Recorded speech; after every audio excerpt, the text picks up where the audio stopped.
Tu sais la raison, Afrique est avancée.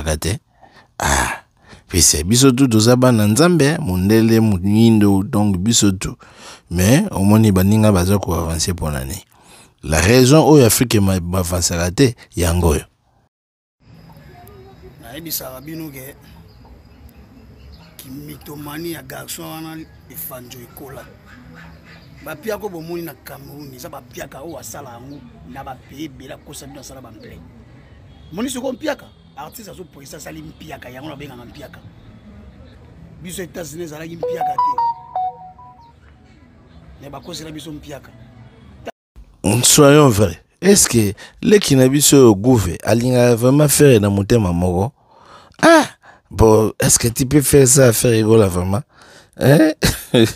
Moi, je sais que faire rigolo, Moutatindi était. Donc, je pense que faire rigolo, Tindi était le Makambo. Bon, ah, façon, on a évité. C'est-à-dire, Gaulois, on a battu à faire, peut-être on a fait moko.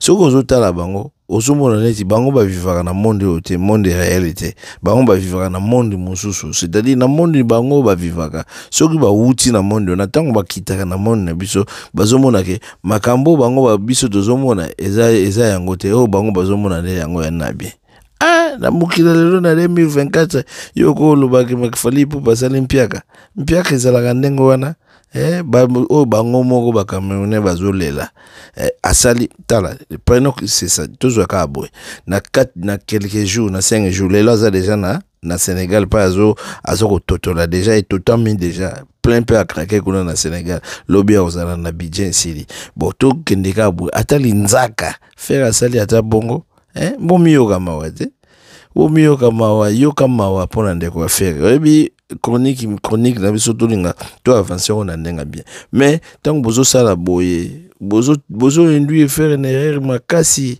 faire ce que bozo tient ba illusion yepé les choses tellement à comprendre la chose mal azomona ka neti bozo ba vérité nzoka ezako kitise 2024 oyo talaga 2023 ndenge uti dori lo ba sous bespla e fanja salita be 2023 ezaki vraiment donc année moko donc vraiment come on man et ben ça na sonné ko lo la faire ngo yao en tout cas on évite de l'obéir à faire gaga pour toujours l'obéir à faire pour Aza Congolais pour sinon si Aza Congolais de m'donner de l'obéir pardon